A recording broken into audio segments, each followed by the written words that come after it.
Welcome to Camtasia Studio 7. If you're new to Camtasia Studio and you want to get started quickly, you're in the right place. We encourage you to watch this 5-minute video to learn the basics of using the editor, including how to navigate the timeline, make some basic edits, and add special effects. The preview window is where you see the video during playback. The playback controls are located under the preview window. In fact, the video you're watching in the preview window is a sample project playing directly from the timeline you see below. After you watch this video, we hope you take some time to practice what you've learned using the content on the timeline. So let's start with the timeline. This is where you assemble and edit your videos. At the top of the timeline, tick marks represent time in terms of minutes and seconds. When building a video, you'll work in a horizontal manner, beginning from the left and moving sequentially through time towards the right. To make precise cuts and selection, use the zoom slider to magnify the view of the timeline. And when adding elements to your video, such as a call-out or audio clips, these are placed on different tracks. Tracks are created automatically, when you need them, when elements are added to the timeline. So depending on your video, you may be working with several tracks at one time. To change the position of an element on the timeline, just drag it. To change the length of an element, drag the edges in either direction. An important part of the timeline is the playhead.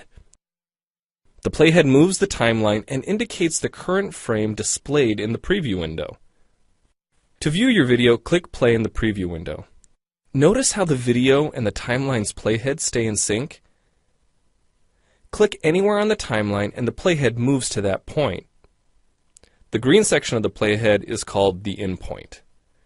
Click and drag the in point to make the beginning of a selection. The red section of the playhead is called the out point. Just click and drag the out point to make the end of a selection. To bring the sections of the playhead back together, double-click the gray playhead. To split a video clip, position the playhead at the desired location and click the split button. And if you want to remove a portion of your video, make a selection with the in and out points, then click the cut button. If you make a mistake while editing, click the undo button. Next, we'll look at the clip bin and the library. The clip bin holds recordings, audio files, images, and title slides being used in the project you're currently working on. Then there's the library. It stores video clips, intros, callouts, title slides, and other elements that you want to use from project to project. The library is also pre-populated with professional animations, music, sound effects, and other content you can use in your video for free. To add your own clips or video sequences to the library, make a selection on the timeline, right-click, and choose Add to Library.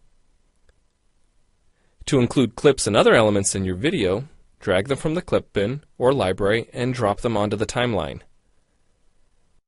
The tabs located above the timeline are task pages used for adding and editing special effects. You can add callouts to emphasize a key point. You can insert a transition between clips for a professional look. Apply zoom and pan effects to focus on important details.